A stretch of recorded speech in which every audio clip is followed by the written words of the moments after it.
उन्होंने कहा था कि गाय मां कैसे हो सकती है? गाय तो एक पशु है और पशु किसी इंसान की मां कैसे हो सकती है? ऐसा हाई कोर्ट, सुप्रीम कोर्ट के रिटायर्ड जज का बयान था, उनकी दलीलें थी।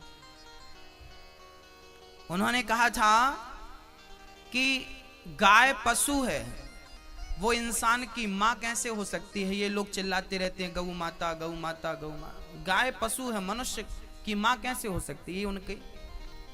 अब शायद वो सुन रहे हैं कि नहीं मुझे तो नहीं पता, पर सुन रहे हो तो अच्छी बात है, हम उनको उनके प्रश्न का उत्तर दे दें। स्वामी विवेकानंद जी से पूछा गया था विदेश में कि आपके भारत में किस जानवर का दूध सबसे अच्छा होता है? तो स्वामी विवेकानंद जी ने कहा था कि भैंस का दूध सबसे बेस्ट होता है। विदेशी लोगों ने कहा कि आपके यहां तो गाय का दूध अच्छा माना जाता है, आप भैंस का बोल रहे हैं। तो स्वामी विवेकानंद जी ने कहा था कि आपने पूछा है किस जानवर का दूध अच्छा है, तो भैंस जानवर है, गाय जानवर नहीं है, गाय हम सबकी मां है। वो जानवर के रूप में है हम सबकी मां। अब वो मां है, ये कैसे सिद्ध होगा? आइए समझते हैं। देखिए, हम भारतीय लोग आस्थावान लोग हैं।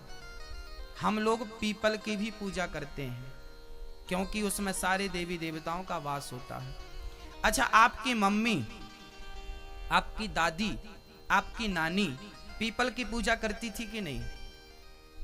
वो अंगूठा छाप थी, अनपढ़ थी, पर पीपल की पूजा करती थी। पीपल पे जल चढ़ाना, पीपल पे दिया रखना करती थी। वो अनपढ़ थी फिर भी करती थी। अब प्रश्न ये खड़ा हुआ, वो क्यों करती थी? उन्हें पता था कि पीपल ही एक ऐसा वृक्ष है जो प्रकृति के बढ़ने वाले प्रदूषण को समाप्त कर सकता है। 24 घंटे ऑक्सीजन देने वाला सृष्टि में कोई वृक्ष है तो उसका नाम पीपल है।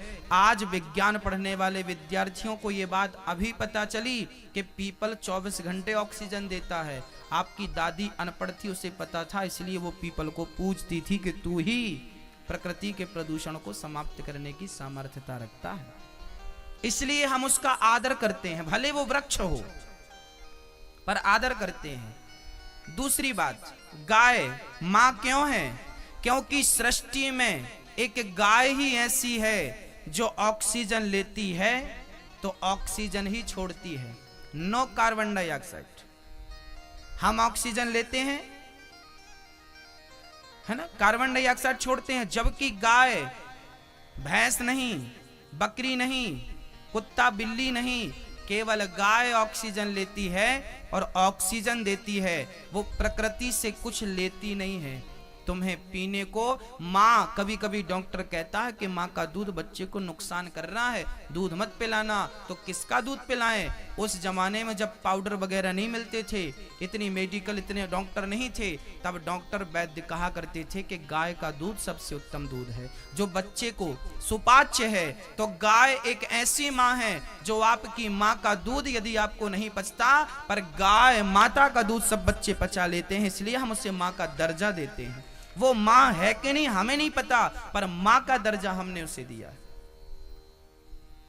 क्योंकि वो प्रकृति से कुछ नहीं लेती, ऑक्सीजन लेती है, ऑक्सीजन वापस करती है। आप करके दिखाओ, नहीं करोगे।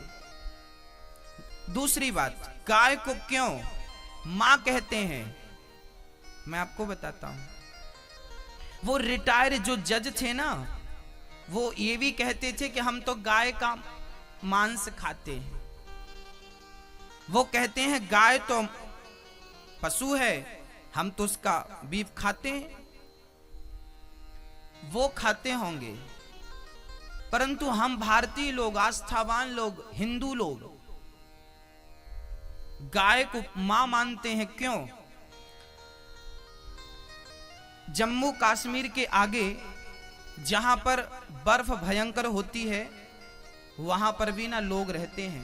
हमारे भारत के जवान वहां पर पहरा देते हैं। वहां पर भी कुछ लोग रहते हैं, काश्मीरी लोग। उन काश्मीरी लोगों से कभी आप मिलें तो वो बताएंगे वहां पर बकरी नहीं होती, याद रखना, वहां पर भैंस नहीं होती, ये भी समझ लेना, वहां पर केवल गाय होती है। पूछा गया कि क्यों? बोले इतना माइनस तापमान है, इतनी ज्यादा बर्फ, इतनी ज्यादा सर्दी है कि भैंस को यहां लाते हैं तो मर जाती है, बकरी को यहां लाते हैं तो बकरी मर जाती है। लेकिन इस तापमान पर भी, इस टेम्परेचर में भी वहां पर गाय ने अपने आप को अनुकूलित किया और गाय ने जिंदा रह करके वहां के लोगों को दूध पिलाकर जिंदा रखा। गाय ऐसी है जो अपने बच्चों के लिए बर्फ में भी जिंदा रह सकती है और रहती है। भैंस जहां जिंदा नहीं रहती वहां गाय जिंदा रहती है, अनुकूलित है उसकी बॉडी, उसका शरीर।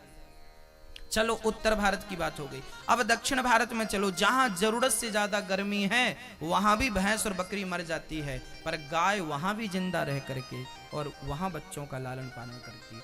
इसलिए गाय को मां माना जाता है कि पूरब से पश्चिम, उत्तर से दक्षिण तक वो सबका पालन करती है, अपने दूध से सबका पालन पोषण करती रहती है।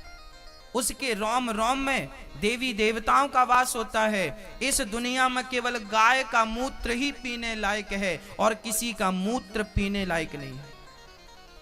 गंगा जल से ज्यादा शुद्ध किसी का मूत्र है तो गाय का मूत्र है।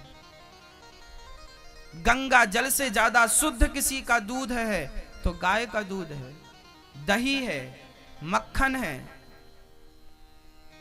क्या नहीं देती गाय?